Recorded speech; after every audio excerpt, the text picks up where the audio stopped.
Welcome everyone. Thank you for tuning into this video. Today we will be talking about volunteering. My name is Angela. I am a fourth year student here at the University of Oregon studying human physiology and chemistry, and I've been working with the SAIL program for the last 3 years. Hi, everyone. My name is Kassanet. I'm a recent graduate and I majored in psychology with a minor in legal studies. And I've been with SAIL for 3 years now. Hi, I'm Lolly. I'm also a fourth year at the University of Oregon. I'm double majoring in psychology and family and human services, and this is my first year with SAIL. My name is Elena. I'm also a senior and I'm studying history and political science. And this is my first year with SAIL. So you might think that volunteering your time and efforts gives you little in return, but actually there are endless reasons as to why you should take up volunteering. For starters, you have a chance to gain experience and new skills. You also get to connect with your community in new ways, which can often lead to making friends and creating networking opportunities. Not to mention the boost that it can give you in your confidence and abilities. So while there are many more reasons to volunteer, one common answer that you're sure to hear a lot is that it just makes people feel good, which just might be the best part.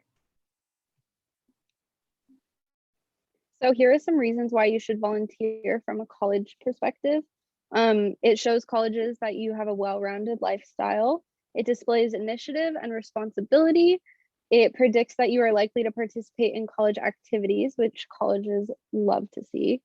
It shows a willingness to go out of your way to better your community, and also that you care for others' well-being and your community. All right, so there are many different places to find volunteer opportunities. We have a few listed here. So some of those can include the Kiwanis Club, donation centers. Most high schools have a college and career center, and they'll have a wealth of resources available to also find volunteer opportunities. School clubs are also a super great way. Community events and churches and religious organizations, also super awesome. Hospitals are an option too. I had a couple friends who got to volunteer at a hospital during high school, and it was like the highlight of their high school experience. So volunteering, super awesome. We also have listed a search engine for finding volunteer opportunities. So Volunteer Match is a great place to find them. So as long as you look, you'll definitely find some. There are also some local volunteering opportunities, including both bilingual and English-speaking ones, just English-speaking ones, namely Food for Lane County, very popular around for high school and college students. There's Blue Energy, Early Childhood Cares Program, Habitat for Humanity is a great one. And there's also HIV Alliance, Latin American Solidarity. Along with the ones listed here, there are also a lot of local resources and search engines like the ones listed in the latter bullet points of links. So make sure to check those out if you're interested. So internships can fall under the volunteering category as they're often unpaid. Just as an example, I'm currently interning with SAIL, so instead of getting paid, I'm getting course credit. However, some internships do pay you. It just depends on the program. And a difference between volunteering and internships are that volunteering is usually something that you're interested in, but don't necessarily want to go into that career. So you might volunteer at an animal shelter because you love animals, but you don't necessarily want to be a vet or anything. Whereas internships are typically to gain experience in a field that you're interested in having a career in. And yeah, so here is a link for paid internships for Lane County that are helpful to students. So I know that volunteering can seem scary, but it definitely doesn't have to be. I'll go over a few tips. In most cases, you can bring someone you're comfortable with, like a family member or friend, to volunteer and make it more fun. You can also choose activities that speak to your passions and make it even more enjoyable. So for example, if you really care about the elderly population, you can most likely volunteer at an elderly facility in your community. Another tip is that it's usually best to adopt an oh well over a what if mentality, because if the opportunity doesn't work out, at least you can say that you tried. It is just as valuable to know what doesn't work for you than to know what does work for you. You should also not let the work consume you, so try not to put more on your plate than you can handle. If you follow even some of these tips, then I'm sure the experience will be less scary. So don't be afraid to go into your community and make a difference.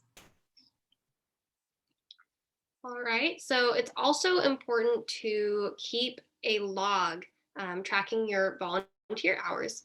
So most of the time, for schools, for like, NHS programs or other sorts of, volunteer requirements, they will require you to keep a log of all the volunteer hours that you have done.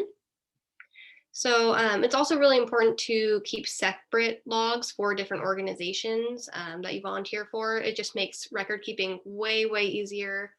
And it's super beneficial for your record keeping, as well as, having that information on hand for resumes or future career advancements. And most of the time, if you are doing volunteer hours for something, they will provide you a log. But if they don't, then there's a bunch of easy templates you can just find online.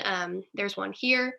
So definitely make sure you keep track of those hours. Something else really important is a resume. On the left here, you'll see a example, but they can look very different depending on who you're writing it for, etc. It's really helpful to have a volunteer section that's separate from other sections on your resume, especially if you don't have that much work experience yet. And if you don't have a lot of other work experience, it can even replace that section. But when you're writing a resume, it's really important to put your most recent experiences on the top and then go down chronologically. There are two more specific ways that volunteering can help you in life. One big one is that it helps with college applications. That's because you're very likely to see colleges ask about your volunteer experience in an essay. So they want to hear what you're passionate about and how you act out on those passions to better your community, because when you become a college student, you gain a new community. Another big example is with job interviews. You might hear questions like the one shown on the screen below, and while they're not asking directly about volunteering, you can definitely draw on your experiences to answer them. For example, if you were a lead volunteer on a project, that tells jobs that you have good management skills. So here is just a statistic. Researchers have found that students who volunteer have a 27% higher chance of finding employment after graduation than students who do not. So volunteering is super important and very beneficial. All right, so if you have any follow-up questions, or if you just want to learn more about SAIL, we have some contact information. So we have a website, which is sail.uoregon.edu, and we'll have all of the programs, everything we're up to on that website. We also have an Instagram, which is uo.sail, and we post weekly scholarships and all sorts of awesome, cool resources. We also have our phone number and an email listed that you can contact if you have questions or if you want to, get in touch with us directly. So thank you for all being here. It has been a pleasure.